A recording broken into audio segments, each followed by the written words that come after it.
It's 100% entertainment, 100% electricity, 100% Pipebomb Radio with your host, Felix Olmedo. Be the man.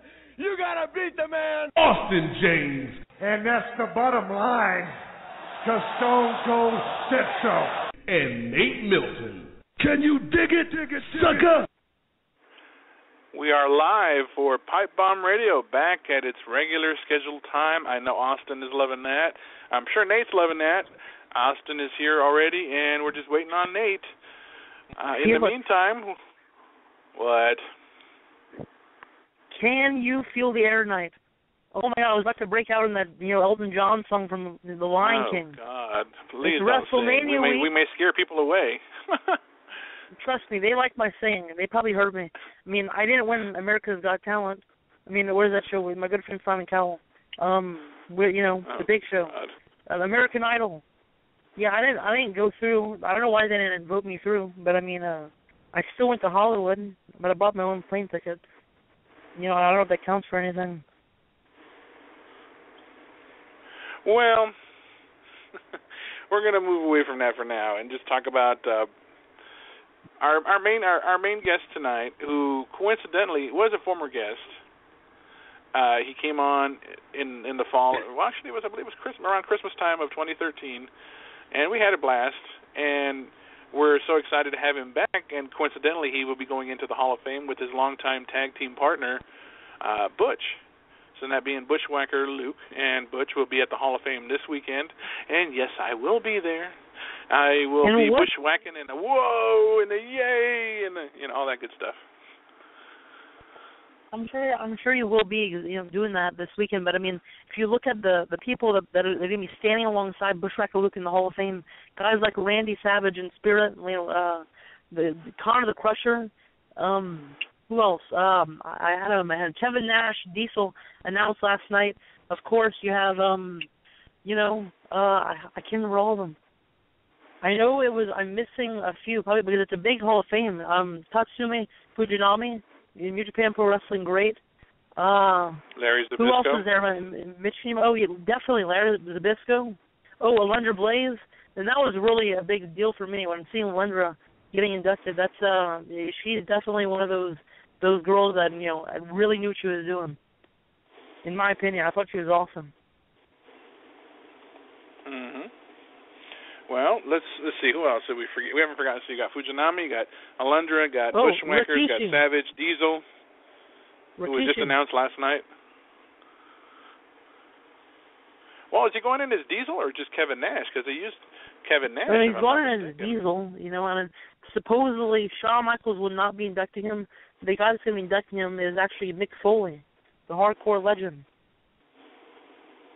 Which I didn't expect. I didn't expect. I didn't know that him and Kevin Nash were friends. Because they don't really know what the heck to make of that.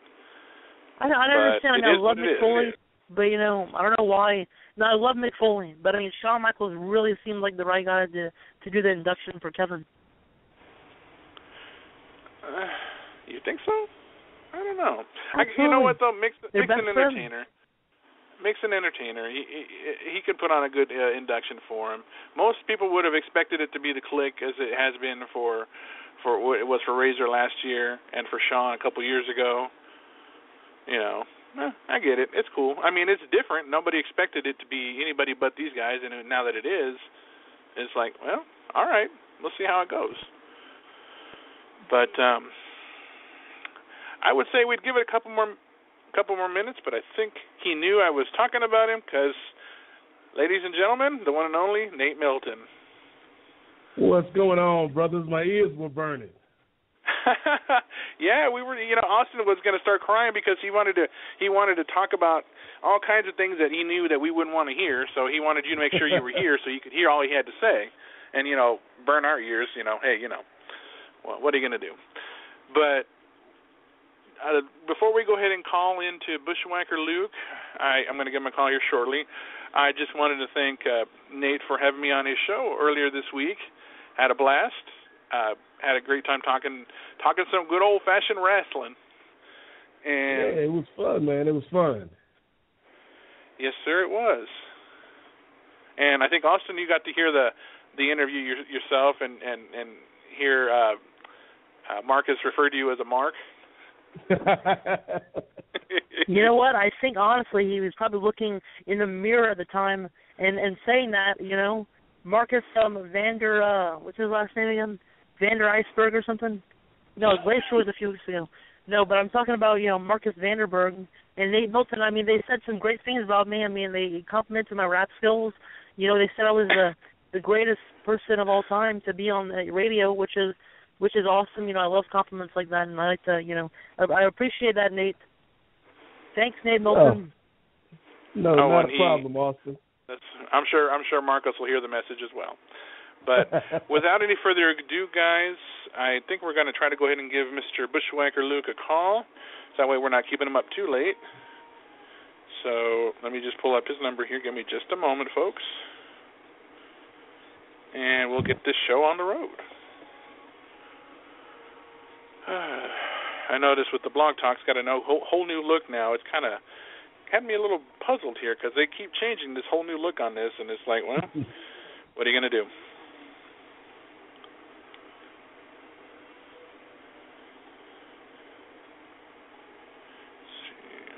Okay. Here's first attempt.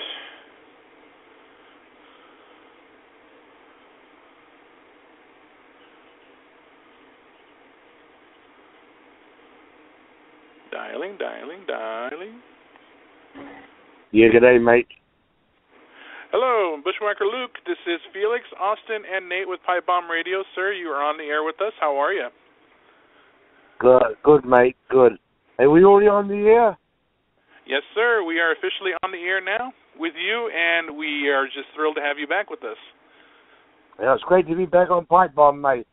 And, awesome. We love to hear that. I'm saying hi to all of my fans out there, and looking forward to this weekend going to the Hall of Fame and WrestleMania. You better believe it, and we're very excited for you. We've definitely wanted to catch up and find out what you've been up to over the last year and a half or so. We know that you have your gym that's out there in South Florida. How is that coming along? How's the gym going for you? I mean, I know business is good, very right? Very good, mate. I'm right on Clearwater Beach, half an hour from Tampa Airport.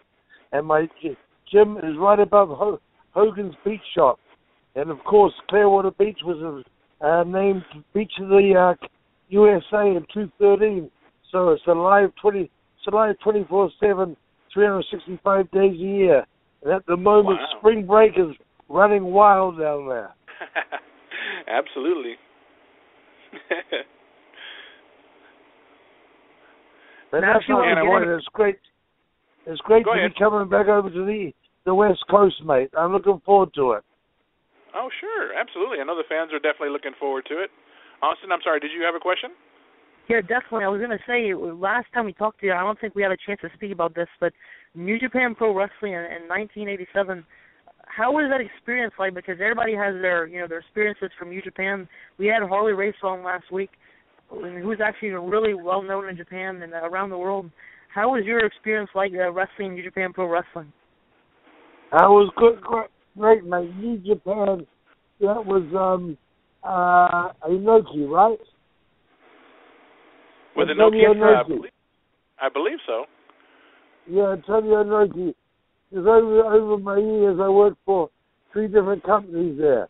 It was an International, which is a spin-off from Giant Barbers All Japan, and I worked for that, and I worked for All Japan, International, and New Japan.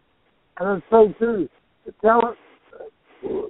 top talent in those days was great, because most of them had worked in the States, and I liked being there.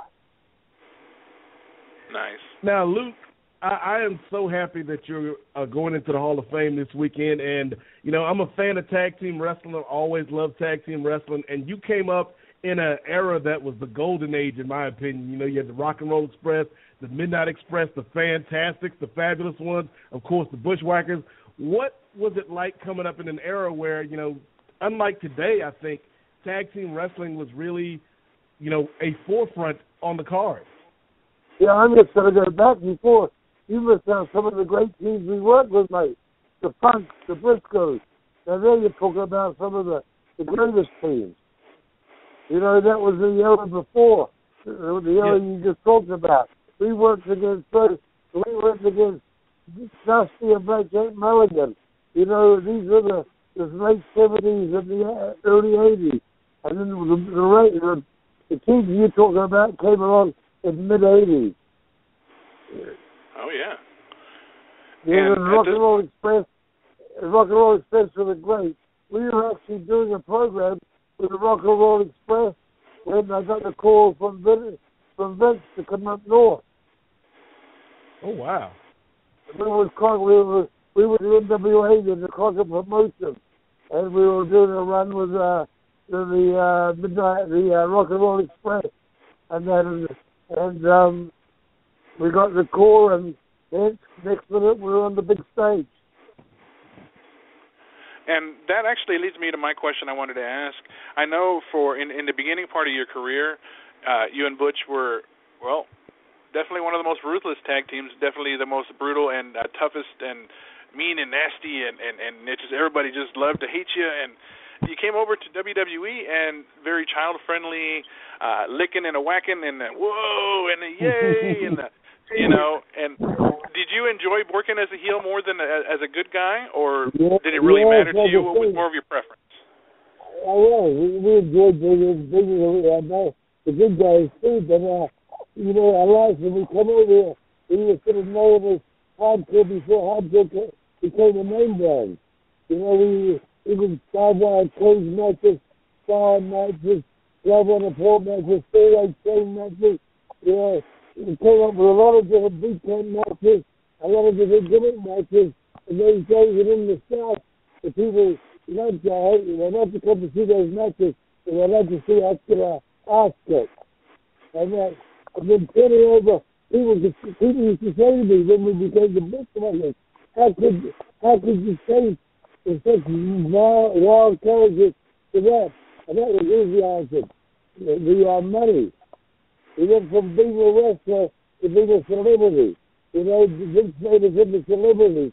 It was on different television shows, not wrestling shows, sitcoms, the different skits that were different functions around the country, and conventions, all sorts of things that we became. You know, we looked upon differently as we were in NWA. NWA, we looked on as vicious wrestlers. Now we look on as two guys, you know, like celebrities in WWE. All right. Now, actually tracking back for a second. Now, in your high school. I'm sorry? I'm sorry, Mike, but you know, I was going to say, money always talks. The bottom line is you're in this business for money, and you know, the bookmakers, that was your money. That made us money. Yep. I was going to ask you, actually mention, Mr. Williams, that we're probably having a little trouble hearing you speak clearly. I think the phone might be a little muffled. I'm not sure. But we heard we want to keep you going. So I'm sorry, Austin. You started to ask a question. I'm sorry. Back in your home place in high school, did you have the opportunity to wrestle amateur? No, sir. We didn't have schools, and we didn't have any sport in school. Our schools were all academic. You know, we had to go to clubs after school, or you know, sport. For sport, we had to go to different clubs. The schooling was just for school, learning the maths, you know, geography, geometry, and all that sort of stuff. Mm. Gotcha. And the first gym I went to was just like the Rocky #1 movie. It was two boxing rings, a steam room, and no machines, just free dumbbells lying around the floor and barbells. It was a bench press. That was the only machine in the place. The only rack in the place was there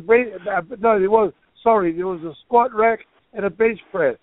And the rest was 2 rings, hard floor, 4 ropes, the boxing rings with 4 ropes. When I started wrestling in New Zealand, it was 4 ropes.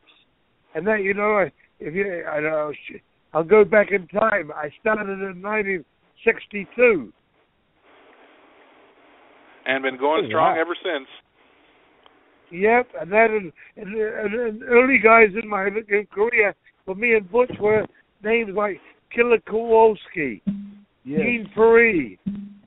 Gene Ferry is Andre the Giant, and of course the Rock's grandfather, Peter Maivia. These are guys that we were wrestled around New Zealand and Australia. We worked Australia and New Zealand back in the 60s.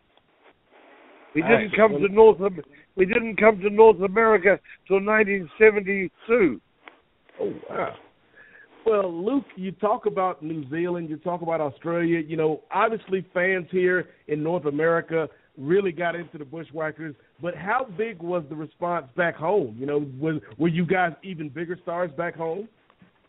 When we went back on tour, and in 1990. The Bolsheviks came over on tour with us, and we were a national hit. We were the first guys, apart from Pat O'Connor, who was the NWA champion in the 60s, we were the first person really from New Zealand. But Peter Maivia, he was from Samoa. He was a big name in New Zealand, because New Zealand is a lot of Samoans. We have the biggest population, apart from Samoa, of Samoans in New Zealand. And Peter Maivia was a big star, but when we came back, two boys from New Zealand who made it to the biggest stage in sports entertainment, we were a big hit. And I went back 2 years ago too, and I was doing for a documentary, which I hope will be out at the end of this year. Oh, very cool. It's a wrestling documentary. It's 100 years of wrestling on the mat in New Zealand. Wrestling Spectacular, and it's me going home to see Butch after 10 years, and it's got stuff from the 60s right through to the end, you know, with WWE. How exciting! I mean, definitely get to see you guys back in there, and and a lot of guys too. And in that documentary, there's a lot of gentlemen, the guys that came out to New Zealand who made it with Vince. Rick Martel, Don Morocco, Harley Race, Peter Maivia, King Curtis. All these giant guys are in this documentary. They came to New Zealand in the 60s and 70s. Rocky Johnson, The Rock's father.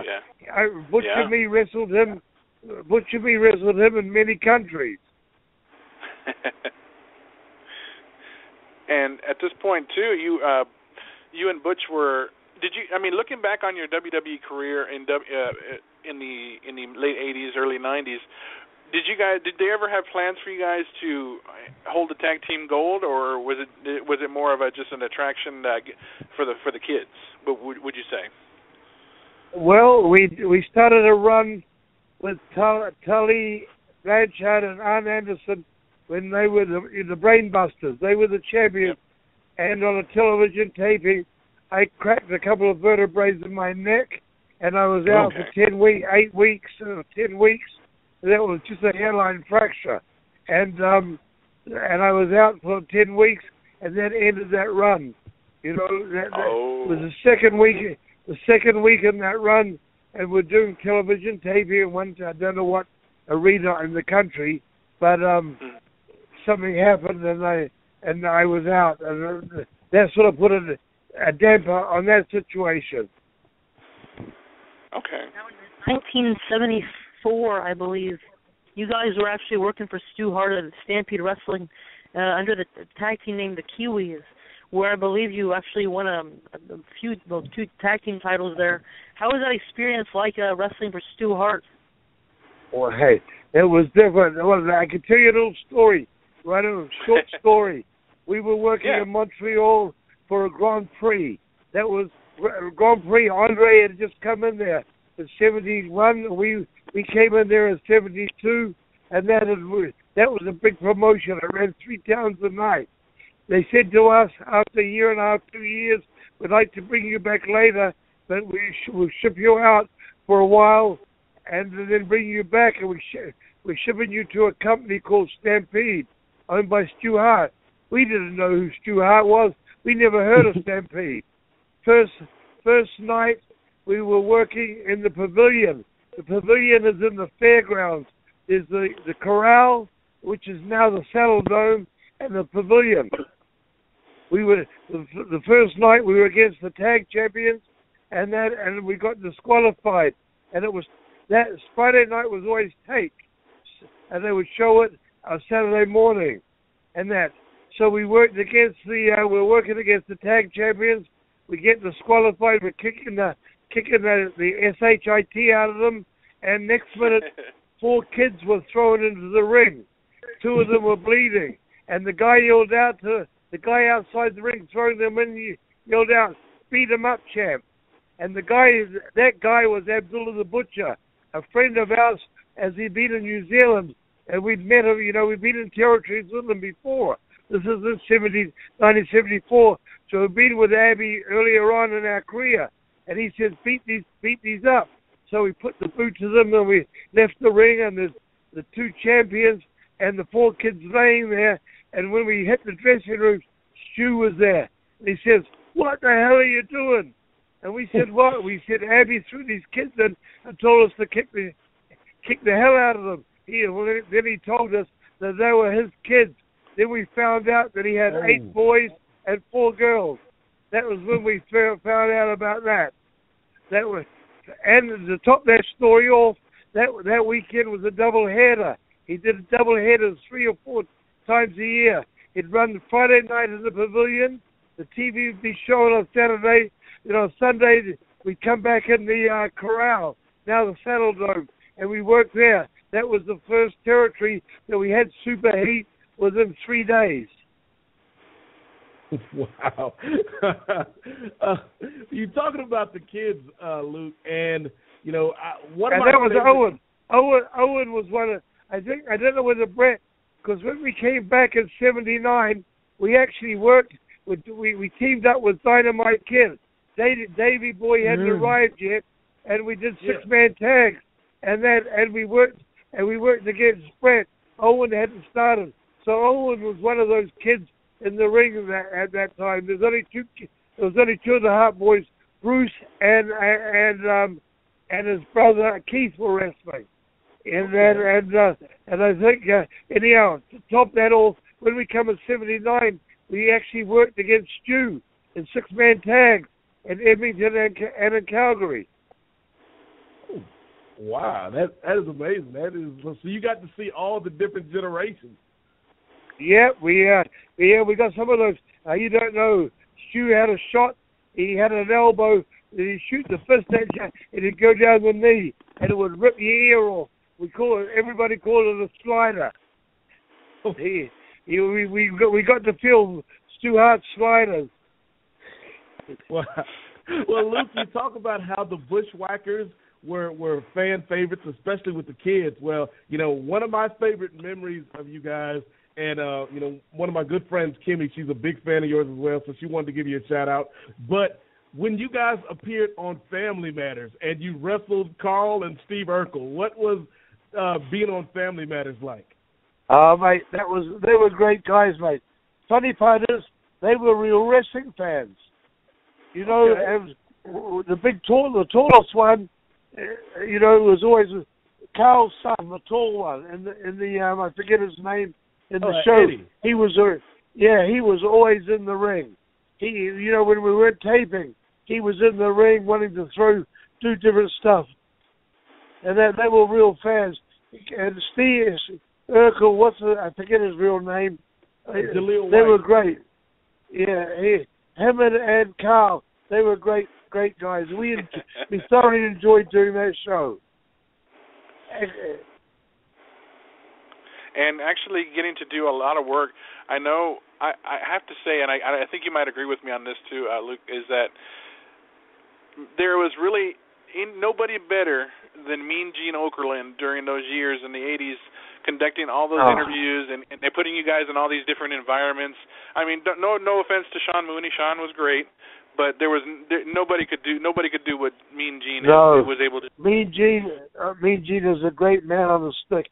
When you're lost for a line and you don't know where you're going, or you haven't got to that point yet, he's right there to feed you stuff to carry on. He's the best in the business. And there's another guy too. Is dead now, and he wasn't up to means, but he was different. Was Lord Alfred Hayes. Oh, he was awesome. He was great to be with. He was great to be with too. He had that British touch, you know, and come up with the different lines. Yeah, I'm thinking of him now. God bless him, Alfred Hayes. Yes, sir. And another guy too, who I still see on the road, and he you know, he's still joking and he can't talk. He's fed by two tubes in his stomach. It's Bobby Heenan. Bobby and God Mean bless Gene him. together. I love Bobby. Bobby and Mean Gene together. You don't need wrestling matches. Those two in the ring firing off each other. You used to be firing off each other. They were great. Even Gorilla and Bobby Heenan. You know, when they're doing the early Raw, they couldn't beat them. No. There will never be anybody as good as those two were. That's for sure.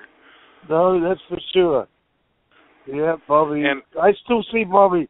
Should have said, and God bless him. He's still alive, and he goes out to these shows. He's out there too at WrestleCon at WrestleMania. Actually, that was going to bring me to my final question for you, Mr. Williams. Is with after all these years, and it's been a while. You had a long, and you continue to work hard and still contribute to the business. WWE is going to recognize you and your partner, Butch, this weekend at WrestleMania. And I wanted to ask you, from your perspective, what does that mean to you going into this Hall of Fame? Oh, we're so honored to go into it, mate. It's been a long, long road to get there. But you know, absolutely. We came over to this side of the world because, you know, when I started in this business, mate, we had no television. No, I'm not talking about wrestling television. I'm talking about no television. To promote wrestling shows were posters and radio. And we used to get magazines, American magazines, and see them and that.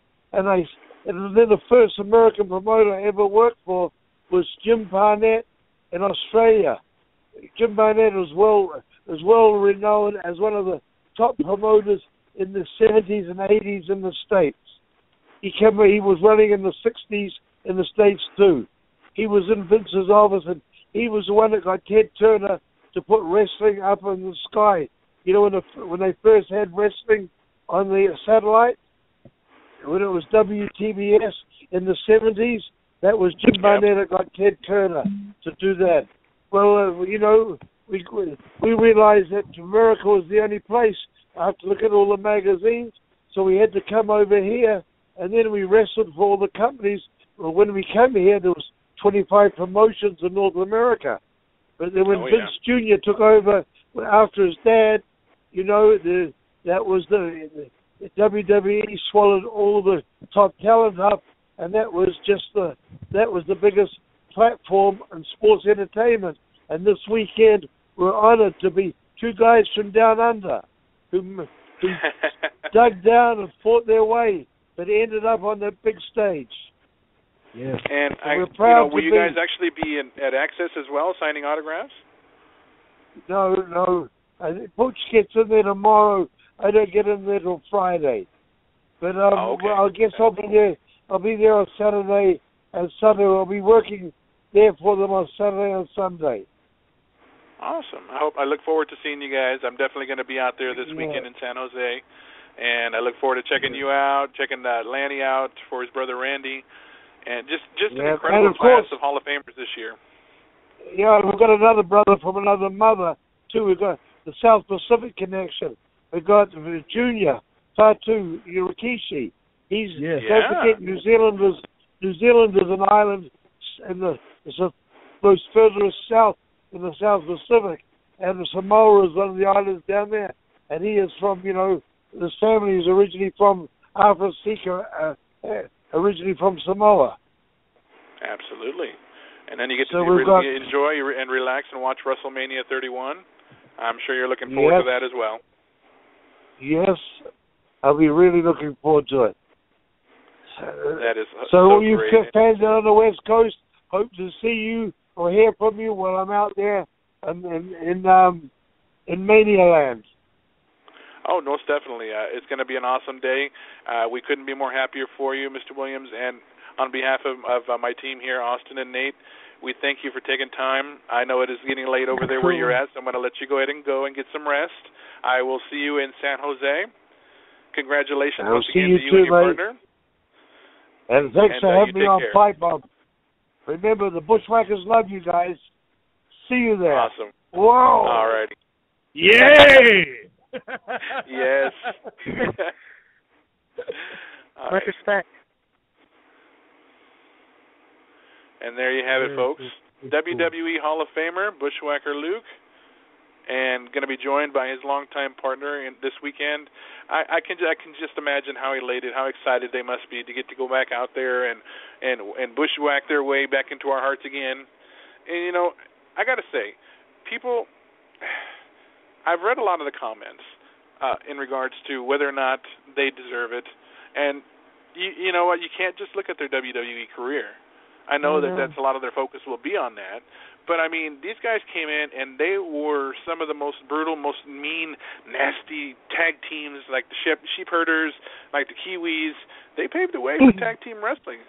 You know, don't get me wrong. The Bushwhacker legacy in WWE goes without saying. They were one of the great tag teams when tag teams were on fire in the 80s and early 90s. You mentioned, you know, the Bushwhackers and their legacy. You know, like you said, the legacy doesn't start in WWE. Of course, that's a part of the whole package. But the Bushwhackers as a tag team, the Sheep Herders, were before. I mean, oh my God, they were worldwide. I mean, from New Zealand to their start in the NWA to Australia to Stampede Wrestling Canada to Puerto Rico, where they're, you know, people love those guys in Puerto Rico. And everywhere they've been probably. Honestly, I mean, you look at all the tag teams that they've ever had in the history of professional wrestling. You look at the Bushwhackers; they're definitely on that top list of being those guys that really traveled the world and made their name known. Absolutely, and the thing with the Bushwhackers and the people that are saying, "Oh, you know, I don't know if the Bushwhackers deserve to be in the Hall of Fame," you're crazy, because you're not just looking at their WWE run, which was great, which was fun. It was the 80s, and like I said, man, if you weren't a fan as a kid of the Bushwhackers and you didn't enjoy seeing them in the ring or seeing them on Family Matters, then I can't help you. But you go back to the 70s, you go back to the 80s, and you see this vicious team that had great matches with teams like the Fantastics, teams like the Funk. And, you know, you can't take that away from them. They have earned their spot. They did what they had to do, and I am very happy that they're getting inducted, and it was really cool to talk to Luke tonight. Absolutely, you know, and just this weekend alone is just going to be an amazing weekend to recognize so much great talent. I mean, Austin and I were talking about it over the weekend. It's just it's such an incredible class. I mean, take nothing away from anybody. There were some surprises, and by surprises I mean guys like Larry Zbyszko and Tatsumi Fujinami, but that doesn't mean they don't deserve it. It's just something WWE never gave me the impression that they wanted to recognize stars that they didn't make. Now, I actually come to find out that Fujinami actually did work in WWE many years ago. And actually, Lanny Poffo was the one that told me, because I talked with Lanny yesterday. He's prepping his speech for the Hall of Fame. He's tweaking it a little bit, and he and I were talking about that. I was like, I'm surprised Fujinami's getting recognized. He never worked in WWE. He said, no, actually he did. He worked there many years ago. It wasn't a very long run, but he was there. You know. Yes. You know, Fujinami we were actually a fan of many Fix your years, phone. I believe from 1978 to like 1985. Fix your he phone. worked in WWE.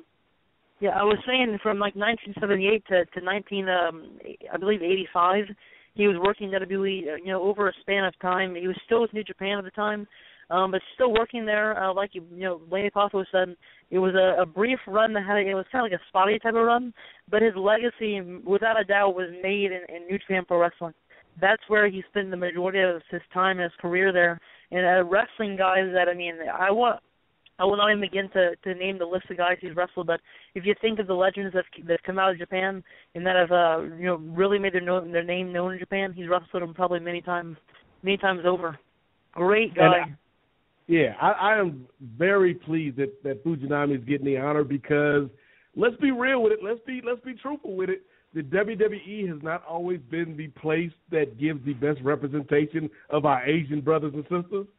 So to honor this man that is a legend, and, for those that are like, oh, well, he never wrestled in the WWE, well, first of all, you're wrong. But second of all, he had a great series of matches in the 90s with Ric Flair and WCW. Oh, yeah. And guess who owns WCW now? The WWE. So on that alone, I'm glad that he's getting this honor.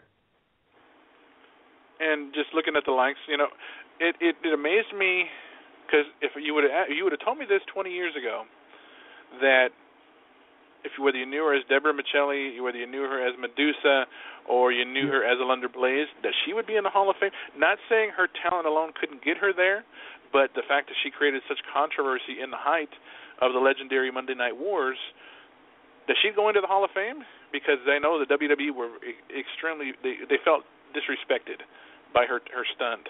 And I'm glad that they could mend fences all these years later and allow her to enter the Hall of Fame, because her career speaks for itself. She's wrestled all the greats, from the likes of Moolah, from the likes of Sherry Martel, from the likes of Alundra Blaze, Bull Nakano, Bertha Faye, and even I think she even wrestled Aja Kong. Yeah, and you actually mentioned Alundra Blaze. In our last discussion on Pipebomb Radio, the true wrestling great Harley Race actually had a hand in training Alundra. Oh, I bet. I mean, Harley has an eye for talent, and he's a maker of stars. And if you don't believe me, you sure missed out on Curtis Axel last night. Axelmania was running wild, and. Let me just say, I never realized how skinny Snoop Dogg really is. Holy cow. Are you really? That dude's a walking skeleton. Felix. Oh, my God. Felix, I do not want to start this conversation off in a bad way, talking about WrestleMania week, and you're taking it off talking about Snoop Dogg being skinny. Don't talk to my friend like that. He has, and look, you look at Hulk Hogan's 24, 25, 6, whatever, inch pythons, and you look at Snoop Dogg, man. He's been working out, and it's proud. Snoop Dogg is doing DDP yoga, and it's great to see him coming along. He has, I believe, 27-inch pythons right now. Hulk Hogan, he's getting up there, but, my man Snoop yeah, Hogan really, had the 26, and Snoop had the 1-inch. I didn't see that. Good grief. No, I mean, it's cool to see Snoop Dogg, because deep down I know he's a fan, and he always has fun when he's there. He likes to get physical when he can, and loves being around the divas. He was he loved the puppies. The puppies. Yes. Yes, he but does. overall, the card from top to bottom. All right, now ease up, son. Ease up. But you're gonna challenge Snoop to a rap contest next, Austin? No, the thing is, I don't challenge my friends. I was hoping nobody would bring that up. No, sorry. No, I'll mention it right now. But since Nate mentioned it, I don't challenge my friend to rap concerts. Only the people that I think, I only challenge people that I know I'm better than. Like my good friend Eminem definitely gave me some insight on how to become a better rapper throughout the years. And same with Snoop Dogg. We talk about cats all the time, and it's always fun talking to Snoop. Well, all that aside, I brought up Sherry Martel earlier, and I want to bring up a topic because as I was telling Austin earlier, her son. We had her son on the show. I believe it was last summer. It was a tribute show in honoring his mother, the late great sensational Sherry. We had him on, and we had her best friend Kathy Fitzpatrick on the show. Two incredible people. Such an emotionally charged show, full of laughs, memories, a lot of tears, but a lot of fun. And he reached out. Jared reached out to me recently, actually this morning, and he had to say he really enjoyed being on the show with us. He appreciated how much we respected his family and his mom and what she meant to us as fans. And I mean, he said that anytime we would like to have him come back, he'll do it in a heartbeat, no questions asked. He actually likes doing these kind of interviews. It's just that nobody seems to want to talk to him. But I don't think that's necessarily a bad thing, because some people are just out there stirring the pot, wanting to get gossip and stuff, and that's not what we're about. But I thought that was a great compliment for us. You know, he has a lot of respect for what we do. He even said he wants to get a Pipebomb shirt, if that's anything. So, you know, when they say they want a Pipebomb shirt, you know that they're fans. They're diehard fans. So, no doubt, especially when you say you want a Pipebomb Radio. Felix Almeida reaching for the Star T-shirt to do your DDPO there. No. I know. What I found funny was that he actually was talking when you posted that little post about the picture from my walk I did earlier. Something about Olmedo Deuces or one other crap. Yeah, he actually said he wanted a shirt. I'm like, no, I know. Not you too. People don't give me enough credit for being a marketing genius that I am. It's just a natural thing. But all things considered, you know, tonight definitely a great time to chat with Luke before he went into the Hall of Fame this weekend. I'm very, very pleased that we were able to get him. And God bless him for allowing us to keep him up this late. I know on the East Coast it's almost midnight over there. And he is just forever. He constantly keeps giving back, and definitely one of the greats. And I think the fans are going to enjoy it. And I think they're going to be licking and whacking their way into the Hall of Fame. So if Mean Gene's going to be around, you better watch out. They might lick the rest of that hair off that head. Yep. But with that, the theme.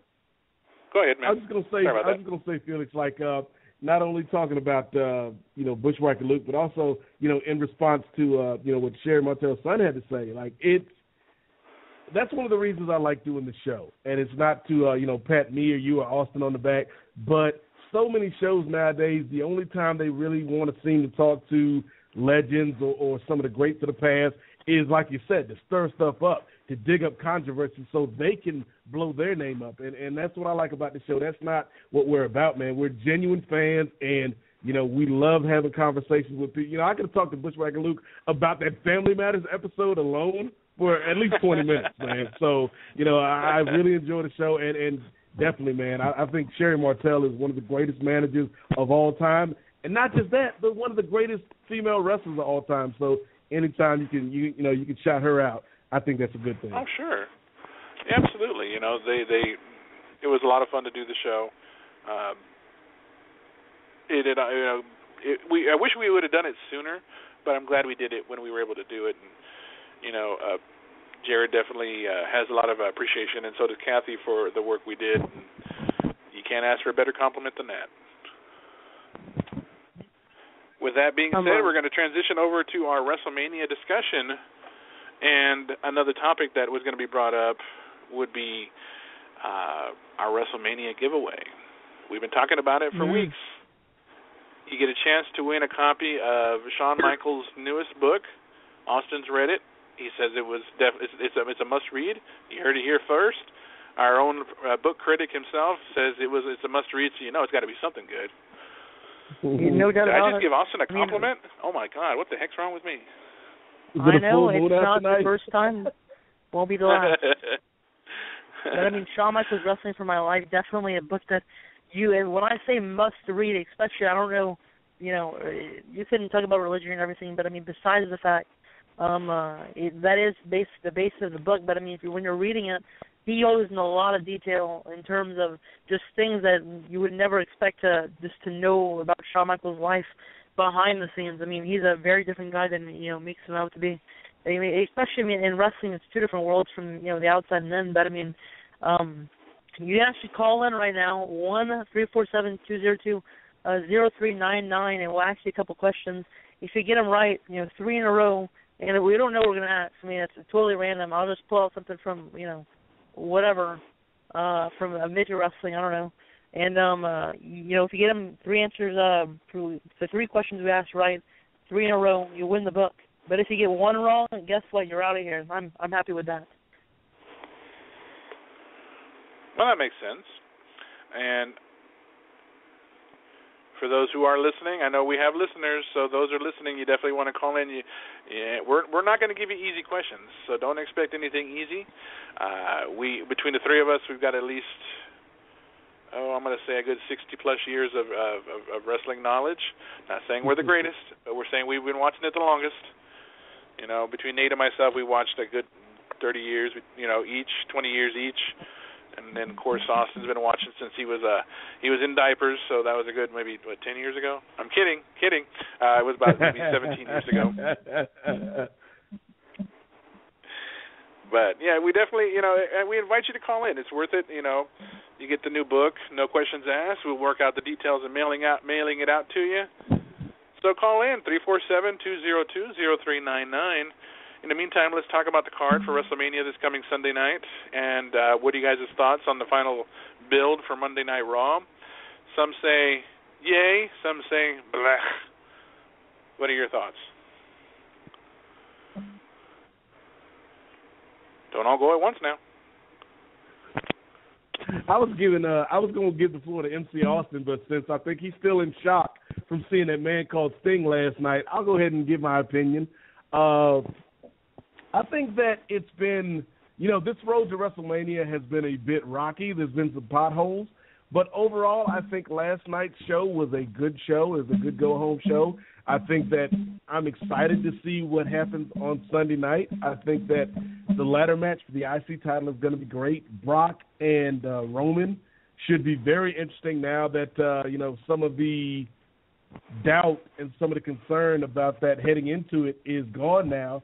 I think we could see that beast walk out with the title once again. But other than that, man, I'm excited for Cena and Rusev.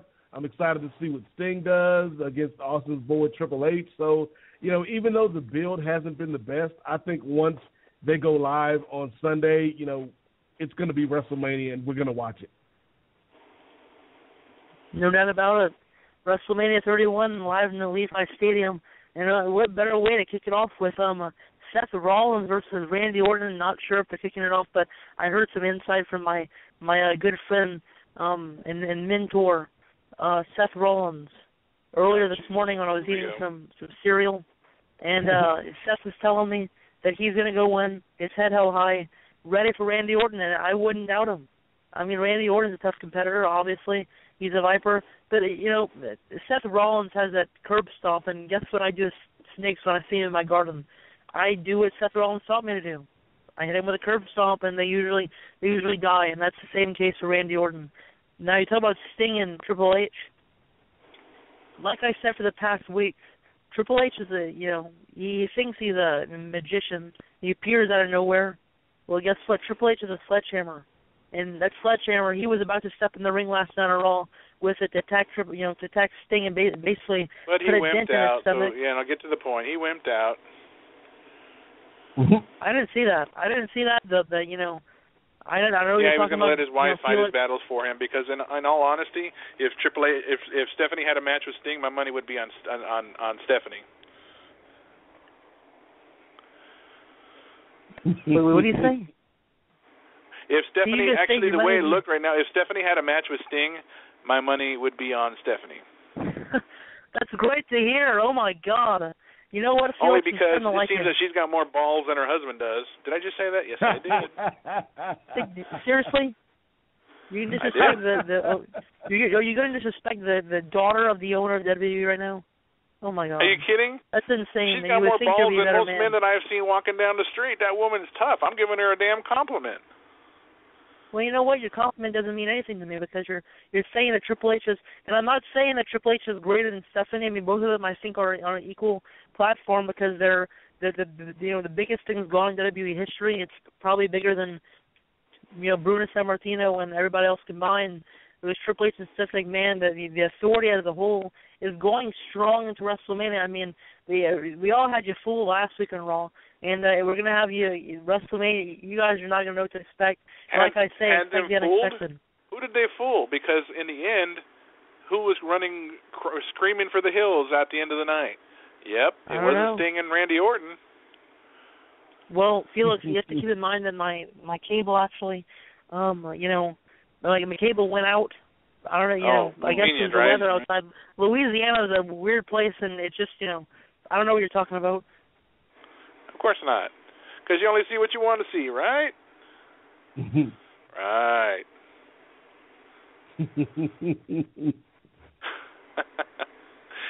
But, all in all, last night, to see Sting open up Monday Night Raw, is definitely historic because nobody ever thought we would see this man not only open up Raw but be on Monday Night Raw, period. He's been on, and the reaction he's getting from the crowd is incredible. You know, it was incredible, and, you know, to see the confrontation between he and Stephanie was intense. It's definitely something I have been waiting to see for a long time, and glad I was able to. I was just surprised it didn't involve Vince in any way, but I'm guessing he's finally going to stay off TV for a while. But overall, the build for it, you know, I like a lot of it, but I don't. I don't know what to expect in the instance with Bray Wyatt and Undertaker. I can't see the dead man losing 2 years in a row, but many people say that Bray Wyatt alone has built this rivalry between he and Undertaker. Taker's obviously responded, but it wasn't necessarily him. I don't know. Everything else in general was okay. Wasn't great. It was okay. I just felt like it could have been a stronger finish, stronger go-home show, because in the end, when you look at it, it ended the show with the two men who were main eventing WrestleMania in a tug-of-war over the title, which I think was kind of childish, silly. I just wanted it to get more physical. And with that, I think we should definitely mention that there was breaking news today, Austin. Somebody signed a new multi-year deal with WWE. Yes, he did. Virgil. My good friend. Virgil? Well, no, Nate, come on. Oh, right. The wrestling superstar Virgil. Wow. I didn't think Virgil was still around anymore. This is breaking news on Pipebomb Radio. Trust me, Felix. Trust me, Nate. Virgil is still around. You'll see him at the corner of every intersection at WrestleCon, you know, with Ted DiBiase in the front of the front of his table. It's Ted DiBiase and, you know, huge letters and Virgil. But there's Virgil. Where's Ted DiBiase at? He's probably always missing his bookings there, right? I don't know. I don't think so. Virgil's quite the cat. But Brock Lesnar signed a multi-year deal with WWE today. Honestly, I thought he was going to do some crazy stuff at WrestleMania and leave with the title, being the first guy to walk out and go to UFC with the title in hand. You know, but that actually kind of makes me think about. That actually makes me think about what they could have done with this if they would have held in the secret up until WrestleMania. Now, let's see. We'll play this out with a different person now because this has been done. Okay, let's just assume Brock's leaving, and they're expecting him to drop the title of Roman. You know, like most of us would have thought. Probably some still do. But Brock retains and gets on the mic. He says, I'm taking my bleep bleep and I'm going back to the UFC, and there ain't a damn thing anybody's going to do about it, which brings Vince out. And Paul and Vince kind of eye to eye, and Brock, you know, he pulls Paul away, and they go off, and everybody wonders what's going to happen with the world title now that Brock's no longer with the company. And they decide, kind of like what they did with Punk. I mean, I'm going to put it that way, put it more like that. Like they think he was going to leave, and he left with the title, but all in all, he returned like maybe a couple weeks later. I don't know. What do you guys think? I think that, the signing is great for the WWE because it gives them a lot of options of what they can do for WrestleMania. But from a storyline perspective, if I'm the WWE, I don't announce this thing until after the big show because, like you said, man, fans were like, if Brock wins, is he going to stay or is he going to go to the UFC? Is he going to go to Bellator? What's he going to do? And now that, this has been reported, this has been put out there, that takes away some of the intrigue. I'm still excited to see what they do because now I think Brock's going to retain the title, but I think that if they were smarter, they would have kept this on the hush-hush. Well, you don't need a hush-hush with Brock Lesnar. I mean, when you have the Beast in the corner at WrestleMania with the WWE title in hand, you know, there's no doubt about it. Going into WrestleMania, Brock Lesnar's he's beaten every single person, that's come into his path. No matter what, it was always the Beast that came on top. But guess what? That same fact remains the same. WrestleMania this Sunday. What's his name? Felix Almeida. Felix, you're going to be there live, and you're going to see history made again, just like history was made last year when Brock beat The Undertaker's ass. And just like you said, you were crying like the rest of them. So shut up. Felix, don't say that. I told you not to say anything on air. Okay? I don't know what you're talking about, Felix. You know. Anyways, all in all, you look at the Andre the Giant Battle Royal, and I have to say, predictions on that one is mixed. I personally would love to see Mizdow win it. Come out of there, the star, pulls away from Miz, and, well, I could see him in a title hunt. I mean, he's gotten out of his slump. They obviously, for a while, they didn't know what to do with him, and he got popular just being stupid.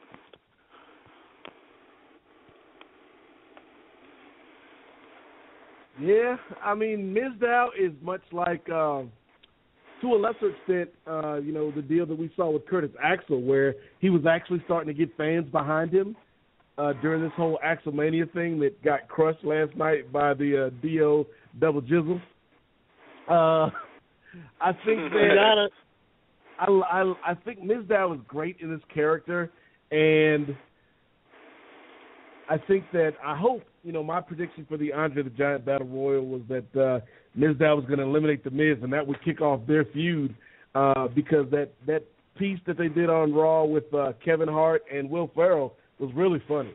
So I hope that they find a way to capitalize on Mizdow and make him, not just a funny character, but also a character that can be serious when he gets in the ring and keep him going. But, we'll see. They have not had a good track record when it comes to making comedy characters serious. Exhibit A would be Adam Rose. I had high expectations for that one. I really did. I was hoping that would come out as good as it was on NXT. Obviously, just saying this, Nate. Obviously, he's never been on the Rose, the Rose bus. Just saying, a lot of stuff happened on there that you're never gonna be a part of. But until you get to that moment in your life, don't talk about Adam Rose. But when speaking about the Andre the Giant Battle Royal, my pick is, of course, the Big Show and Kane. Absolutely, the two biggest guys there. I'm not. Big Show to me is really like, okay. No. Go to Felix, listen to me. I'm talking. Go to Access. You look at Big Show in his face and say that, and guess where you're going to be? It's not standing up. I don't believe that, but you know what? Show ain't special anymore. His flame kind of blew out years ago. Are you kidding? People are actually begging this man to retire.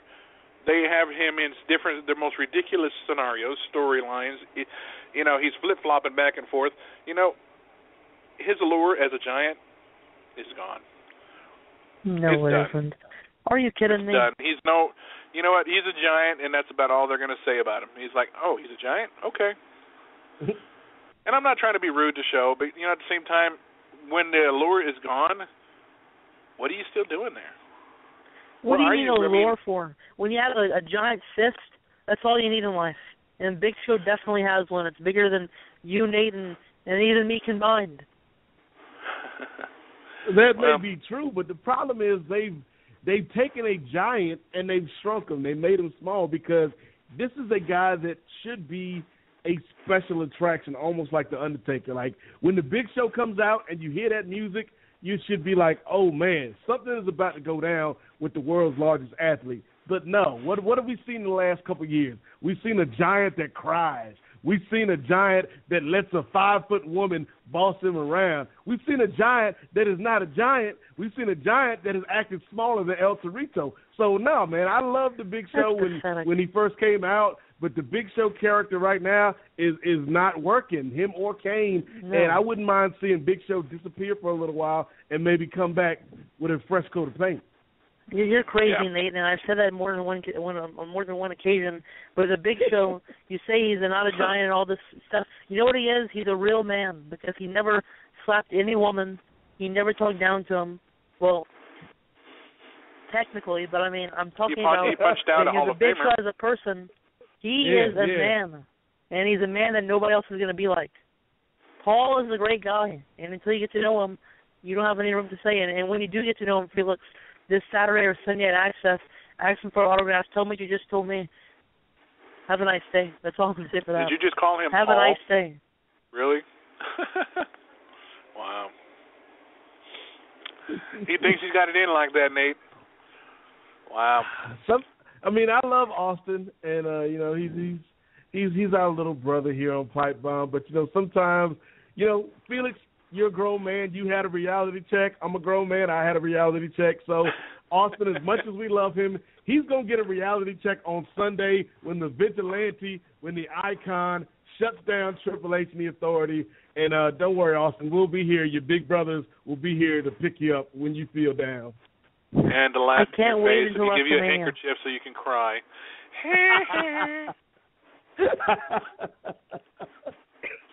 Because you know what's going to happen. I wouldn't be surprised if he ends up not showing up at next week's show, and we're wondering, well, where the hell's Austin?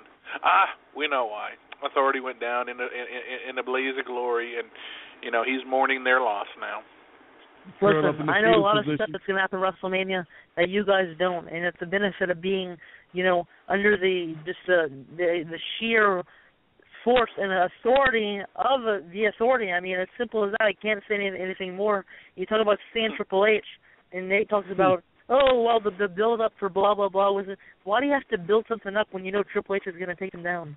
That's all I'm saying about that, and he definitely proved that with the sledgehammer last night on Raw. So I don't know what you're talking about. Really? He proved it with a sledgehammer. Dude, Sting had a bat. A bat that was pretty much either wooden or aluminum, I'm not sure, to a sledgehammer, which he got scared off with. He's like, no, I'm not going to come in there. I'm going to throw my sledgehammer and I'm going to run like a little bitch. I'm going back with my wife. And off we go. No, the reason why he did is he's scared of a bat? Dude's had a sledgehammer. Yeah. How is he scared of a bat? You don't understand this. I told him through his earpiece that he always wears, this is actually a secret, he wears when he actually goes down to the ring. This dude has I told him WrestleMania is only a few days away, only 7 days away, last night on Raw. 7 days away. You don't have, save it for WrestleMania, basically. Sting's going to be there. You're going to save all your strength to take him down within a few seconds. Put him in his own moves. I give him a lot of ideas, but the ideas that I can't, I said too much. I can't say anything more. Sorry, guys. Sorry, I can't even scoop. Well, you know what? We want to touch on next week's show. We are bringing in one of the infamous Hart family members. January, we had Brett. In March, we have his older brother, Smith. Smith Hart comes to Pipebomb Radio to share his knowledge, share his wisdom of the wrestling business, talk about his famous father, and the legacy of the Hart family, and so much more. What I've noticed from Smith over the years, he's without a doubt one of the most vocal Hart family members. Not necessarily a bad thing, but definitely he has a different viewpoint on certain logics in wrestling and what he would have liked to have seen happen. And I can respect that. And I think it'll be a lot of fun to talk to him next week. But with that said, next week, well, actually, yeah, this weekend I leave Friday for San Jose, and I've already been chatting with Lanny, and I'm hoping to meet with him over the weekend as well. Going to check out Access, and then it's off to the big show, and I don't mean the big crybaby. I mean the actual WrestleMania show. And it's going to be fun. That stadium is huge. I can't wait to be there and just experience it again live. I can tell you all stories from all of my trips that I've gone to over the years. So much fun. So much fun. Actually, before we head off here, in WrestleMania this Sunday, you actually forgot to mention one big match that's taking place this Sunday between John Cena and Rusev. No, I didn't. I just chose not to mention it. Oh, well, you should mention it. It's pretty big. I mean, you have Rusev, the Russian, and versus John Cena. You can't possibly tell me that you believe that Rusev is going to come out of there retaining his title. Absolutely. Super Cena is going to win that damn title, and they're going to try to use him to elevate it up again to make it somewhat useful again. The U.S. title has been pretty much useless. It's been useless. Trust me, around Lana's shoulder, it's useful. But I mean, I don't know where Lana's going to be for WrestleMania for Rusev, because I hear, and I just got, I talked to Rusev. I don't want to mention more than this, but I talked to Rusev early this morning. After I was eating some Pop-Tarts, and he is telling me that they're having a few problems, but it's nothing that they can't fix. At the same time, I don't know what's going on. Lana's filming a movie, and everything is supposed to be set for WrestleMania, but you never know with those two. Great couple, but at the same time, they have those bittersweet moments.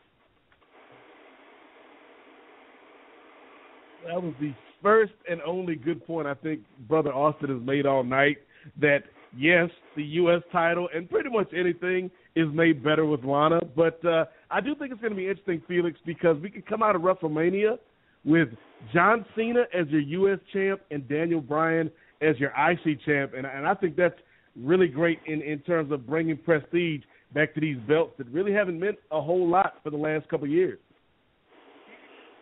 Yeah. And the same thing could be said for the Intercontinental title, which is why I think they're going to try to see. That's why they put, honestly, that's why I think they put Daniel Bryan in it, because they feel that maybe he can give it a little more credibility. I'm not saying that the other guys couldn't. But, yeah, I mean, don't get me started on that Divas match, because I don't even want to talk about it. It's ridiculous. There's no point. Unless they're saying this is the Bella's final match, I don't care. I'm sorry. I don't care. Well, you don't care. They've come up with nothing for these women for months. It's a shame. It's a slap in the face to all the women that have come before them who've actually built up rivalries, wrestled, and could give a crap about reality TV. That's why, you know what? God, there's like me. I can count on one hand the amount of divas that actually have talent that can wrestle on their Divas division. Mm-hmm. Oh, my God. Where's my Walmart bag? I'm really getting sick right now.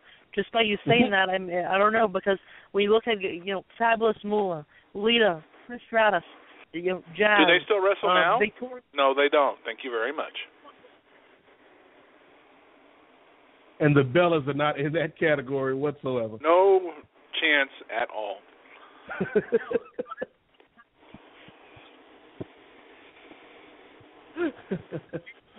But yeah, it's going to be a great week. I can't wait. I definitely will have a lot of stories to tell next week. I will definitely have pictures that'll be up on my Facebook. I'm sure Austin will probably take a few and be like, "Yep, Felix was there." And who knows? I mean, I'm curious to check out how Access is, because every year they like to mix it up and change things a little bit, and hopefully I'll run into some of the Hall of Famers there. Yep. But, I think we should go ahead and bring it to a close. But you know what? There is one more thing we need to bring up. And Austin had working on this last week. We have all new merchandise, Pipebomb Radio merchandise, on our website. And when I say all new merchandise, I'm not just talking about shirts. I'm talking about mouse pads, knife set, chocolates, you name it. Just as ridiculous as it sounds, we got it. I know, and girls, it's Valentine's Day is just around the corner. Probably about 200 and something days left. I know everybody thinks I'm sweet, but when you have Pipebomb Radio chocolates, you've never tasted anything like that before. You must have been drinking that Chipotle Explosion, son, because it's not around the corner. It just passed.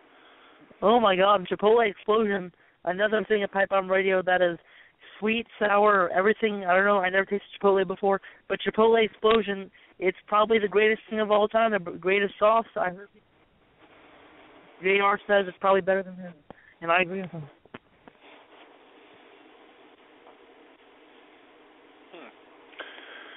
Well, with that said, we've got our website, pipebombradio.net. Check out for all of our social media. Next week, we've got Smith Hart that will close off March for us, and we're looking into April, and we'll be coming up with some bigger guests and talk about the aftermath of WrestleMania, of course, next week, and just what kind of surprises they have in store, because, every year, the Raw after WrestleMania, if WrestleMania doesn't shock you enough, usually the Monday Night Raws afterwards do. I mean, Brock made his debut. He has returned after 10 years. 8 years? Came back to the WWE in 2012. Let's see. Paige made her debut last year. Just to name a few. But it's going to be a great weekend next week. And, I think that'll about do it. But check out our website, pipebombradio.net. Check out Nate's show. Nate, plug it. What you got coming up, man? Yes, the Kings of Sport. The Kings of Sport. You can check that out every week on iTunes, Stitcher, Facebook.com/Kings of Sport, and Twitter, KOS_POD. And, we just had our 200th episode featuring Brother Felix. This week on the show, we've got some more conversation about WrestleMania. We're talking about March Madness and getting you hyped for your big sports week. And we also discussed, and I'm going to take a quick second, Brother Felix. We talked about the tragedy of the passing of Paraguay Jr., who, if you are unfamiliar with this guy's work, I had the luxury of, being in San Diego during the mid-'90s and the late '90s, and I would watch AAA and just see, Paraguay Jr. and Cibernetico and Hector Garza and guys like that. And this guy was amazing. And, to no longer be with us at the age of 35, it's a tragedy for the business and certainly for his family and the fans and the people that loved him. So rest in peace to Paraguay Jr. Amen. And on that note, we definitely got to say, leave Rey Mysterio alone. Yes. Leave him alone. Dude had nothing to do with it. It was not his fault. And the fact that he's getting death threats is just asinine. Stupid. It's ridiculous. I mean, people see the video plain as can be. Oh my God, Rey! He accidentally killed a wrestler. Really? Get your head out of your ass and realize that didn't happen. And it's not I'm sorry, any other wrestler. That's just ridiculous. They were almost like they've known each other since they were kids. So to have that type of thing, it's just stupid. And I love wrestling fans. I love wrestling, but sometimes wrestling fans' passion can turn into stupidity. So anybody that's harassing Rey, shut up and get a life. Amen. On that note, we're going to go ahead and bring it to a close this week, WrestleMania weeks. But I will say, since we weren't able to get a big response this week, we will push it over until we actually get somebody to call in and give it a shot. We will keep pushing this over until we get a winner. Nobody called in this week. We will push it again for next week. Win the chance to get Shawn Michaels' newest book off here. We will be giving it away. You just got to answer 3 trivia questions. And they're not going to be easy ones. So keep that in mind, folks. No winners this week, but we will try again next week. And on behalf of Nate, on behalf of Austin, and myself, for Pipe Bomb Radio, enjoy WrestleMania, folks. Until next week, keep your feet on the ground and keep reaching for the stars. Good night, guys. Good night, everybody.